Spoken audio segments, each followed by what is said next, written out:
बातमी सोलापूरमधून। सोलापूरच्या करमाळ्यामध्ये रेस्क्यूसाठी गेलेली बोट ही पंक्चर झाली। संगोबा मंदिरामध्ये 90 जण अडकलेत आणि या नागरिकांचा रेस्क्यू करण्यासाठी बोट दाखल झाली होती, पण बोट पंक्चर झाल्याने पाण्यामध्ये अडकली। आता बोटीतून लोकांना रेस्क्यू करण्यासाठी प्रयत्न जे आहेत ते केले जात होते, मात्र रेस्क्यूसाठी गेलेली ही बोटच पंक्चर झाली आहे। बोटीमध्ये 2 पुरुष, 1 महिला आणि 1 लहान मुलगा देखील अडकल्याची माहिती मिळाली। 4 जण या बोटीमध्ये अडकून पडलेले आहेत। 90 जणांचा रेस्क्यू करण्यासाठी ही बोट जी आहे ती निघालेली होती। 4 जणांना बोटीमध्ये घेतल्यानंतर बोट जी आहे ती पंक्चर झाली। आता हे 4ही जण या पंक्चर बोटीमध्ये अडकलेले आहेत। चहूबाजूला पाण्याचा वेढा आणि आता ही बोट पंक्चर झाली। हेलिकॉप्टरच्या साहाय्याने रेस्क्यू केलं जावं अशी मागणी जी आहे ती केली जाते। सोलापूरमधल्या करमाळ्यामध्ये दृश्य आपण पाहताय। बोट आता त्याच ठिकाणी अडकून पडलेली आहे।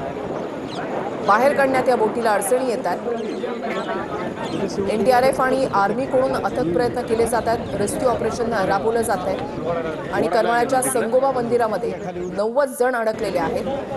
त्यांना रेस्क्यू करण्यासाठी ही बोट जी आहे ती निघालेली होती, मात्र या पाण्याच्या वेढ्यामध्ये बोट जी आहे ती पंक्चर झाली आणि आता ही बोट अडकलेली आहे आणि या बोटीमध्ये 4 जण आहेत। त्याच्यामध्ये एक लहान मुलगा सुद्धा आहे, महिला आहे, पुरुष आहेत, असे 4 जण या बोटीमध्येच अडकलेले आहेत। मराठवाड्यामध्ये पावसामुळे हाहाकार माजलेला आहे।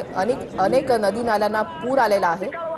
गावांना पुराचा वेढा बसलाय आणि त्याच्यामध्ये अनेक जण अडकले। अहो हेलिकॉप्टर शिवाय पर्याय नाहीये, बोट पंक्चर झालेली आहे। बर चालेल ते प्रशासनाला अर्जंट वरती कळवा। चालतंय, लगेच हा लवकर। अहो हेलिकॉप्टर शिवाय पर्याय नाहीये, बोट पंक्चर झालेली आहे।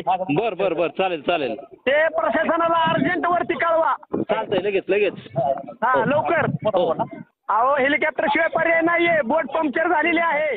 बर शीतल कुमार बोंडे आमचे प्रतिनिधी आमच्या सोबत जोडले गेलेले आहेत। शीतल कुमार, या ठिकाणी आता सध्या काय स्थिती आहे? नक्कीच सकाळपासून पाहतोय की सीना नदीला मोठ्या प्रमाणात पूर आल्यानंतर संगोबा मंदिरामध्ये जवळपास 90 नागरिक आहेत जे अडकलेले आहेत। त्यामध्ये 13 महसूल कर्मचारी देखील आले आहेत। सध्या या ठिकाणी सीना नदी काठामध्ये पूर आल्यानंतर जे आहेत ते रात्री जे आहेत ते नागरिक होते ते महसूल कर्मचारी या मंदिरामध्ये स्थलांतर झाले होते, परंतु पाण्यामध्ये जे आहे ते वाढ झाल्यानंतर देखील या मंदिराला देखील पाण्याचा विळखा पडल्यानंतर जे आहे ते अजून देखील हे नागरिक या ठिकाणी अडकलेले आहेत। प्रशासनाच्या वतीनं सकाळपासूनच हे जे आहे ते त्यांना बाहेर काढण्याचे प्रयत्न सुरू होते। दुपारनंतर जे आहे ते एक आपत्ती व्यवस्थापन पथक जे आहे ते आलं होतं, ते देखील या ठिकाणी आपत्ती व्यवस्थापन पथक हे पहिल्याच फेरीमध्ये जे आहे ते आतमध्ये गेल्यानंतर नागरिकांना बाहेर काढायचं असताना त्यामध्ये जे पाण्यामध्ये बाबळीची झाडे असेल तसेच जे पुलाचे काही अँगल असतील त्याला जे नागरिक होते त्यांना घेऊन येताना ती बोट आहे ती पंक्चर झाल्यानंतर सध्या त्या ठिकाणी ते सर्व नागरिक आहेत ते अडकले होते। त्यामध्ये 2 पुरुष असतील, 1 महिला असेल, तसंच एक मुलगा देखील त्या रेस्क्यू टीमच्या माध्यमातून बाहेर काढण्यात येत होता।